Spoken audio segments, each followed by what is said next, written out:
শুভ সকাল বন্ধুরা। তো ঘুমিয়ে পড়েন একটু দুপুরবেলা, কি দেখছেন দেখি?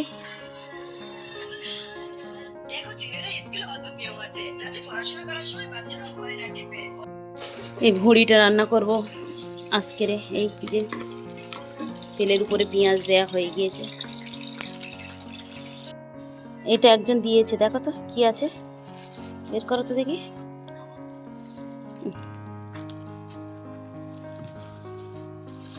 কি আছে দেখো। জামা কার ওটা? ও ভাইয়ার।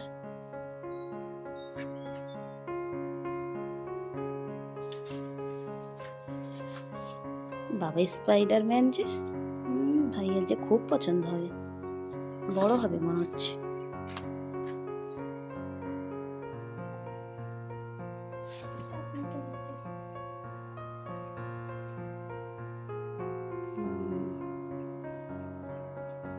ওটা লুঙ্গি। তুমি কখন বাড়ি এসেছো?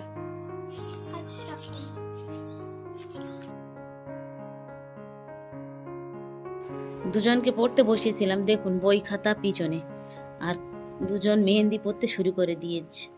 কি করছেন দুজন? কই দেখি। ও ওই তো। আর ফাতেমা জাহেরের হাতটা দেখি। ও দেখি দেখি, বাহ সুন্দর করে দেখাও, এখনো তো এইদিকে হয়নি। আর দেখি অয়নের হাত দেখি, ও বাম হাতটা দেখি। ওই বাম হাতের এটা ও একা একাই করেছে নিজে নিজে। ঠিক আছে। চুল কাটা হয়েছে আপনার? এবার কি বাকি আছে? জামা কাপড়। আচ্ছা ঠিক আছে।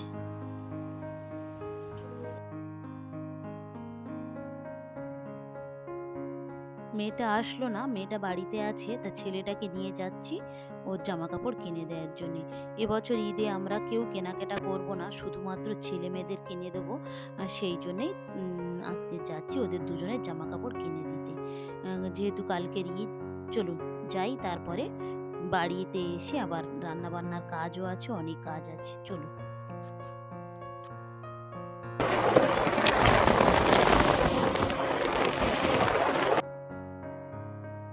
দেখো কি নিয়ে আসা হয়েছে, দাঁড়াও বের করো।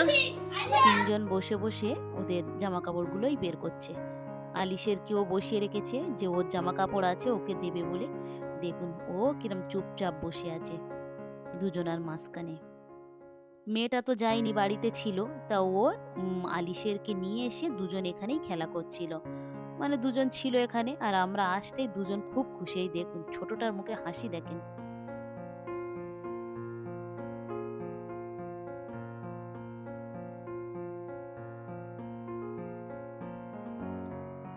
আবার কিছুক্ষণ পরে আবার আমাকে জিজ্ঞাসা করছিল আমার জন্য চশমা এনেছেন তো। ওই দেখুন ওর চশমাটাও পাশে আছে, বুঝতে পারেনি। কিছুক্ষণ পরে আবার জামাটা যখন ওর হাতে দিয়ে বলছে এইগুলো তোমার জামা প্যান্ট, আবার দেখাচ্ছে এই দেখুন যে ওর এরকম জুতোটা কোথায়। শুধু জামা প্যান্ট দিলে ওর হবে না, জুতো লাগবে। আবার কিছুক্ষণ পরে বলবে আমার চশমাও লাগবে। দেখুন ওই যে চশমাটা সামনে রাখা আছে, ওই চশমাটা চাইলে আমি আবার ওর কাছে দিয়ে দিলাম ওটা চশমা। কিন্তু ওর জুতোটা হলো না বলে ওর মনটা খারাপ। যাই হোক, কালকে তো ঈদ, এখন আর হলো না। আর আজকের আর বের হওয়া সম্ভব নয়, ওর আব্বুর অন্য দরকার আছে। অন্য সময় আমি ওকে একটা জুতো কিনে দেব।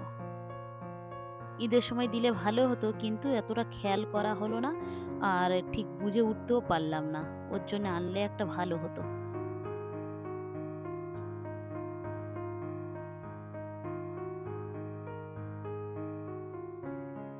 ওরা ওদের জামা কাপড়গুলো দেখছে, থাক, পরে আবার এগুলো আমি সবগুলো তুলে রেখে দেবো।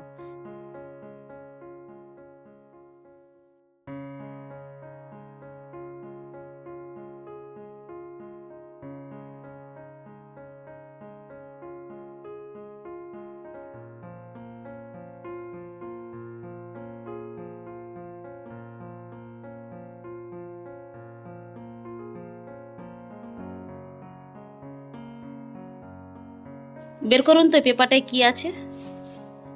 কি ওটা? কত ওজন হবে এটা? রে বাবা, কি বড় পেয়ারা! ক্যামেরায় হয়তো বোঝা যাচ্ছে না যে কত বড় এই পেয়ারাটা। একটাই পেয়ারা প্রায় 750 ওজন হয়। প্রায় না, 750 ওজনই হয়েছে বলল। এই দেখুন কি বড়! ইফতার কিনে এনে দিয়েছে আজকে শেষ রোজায়। এইটা রান্না হচ্ছে কচু শাক, এই হয়ে এসেছে আর একটু বাকি। আর রান্না করবো হচ্ছে কি মাংস কষা, আজকে শেষ রোজায় এতেই হয়ে যাবে। বেশি কিছু আর রান্না করব না, কারণ এবারে ঈদটাও সেইভাবে আমাদের সিমাই লাচ্চা বা এটা সেটাও রান্নাও মনে হয় হবে না। বকরা ঈদের সময় মেজদা মারা গিয়েছিল, সেই কারণেও গতবারে ঈদটা বকরা ঈদটা ভালোভাবে হয়নি। আবার এবারে এই রোজার ঈদে নানান জায়গায় যুদ্ধ বিদ্রোহ চলছে, কতজন তো ভালোভাবে ঈদ করতে পারবে না, কত তো সন্তান তার মার কোলে থেকে খালি হয়ে যাচ্ছে। আর আমরা কীভাবে আনন্দে ঈদার করবো বলুন?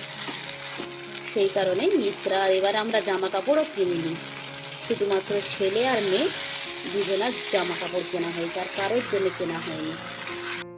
ভিডিওটা তাহলে এখানেই শেষ করছি।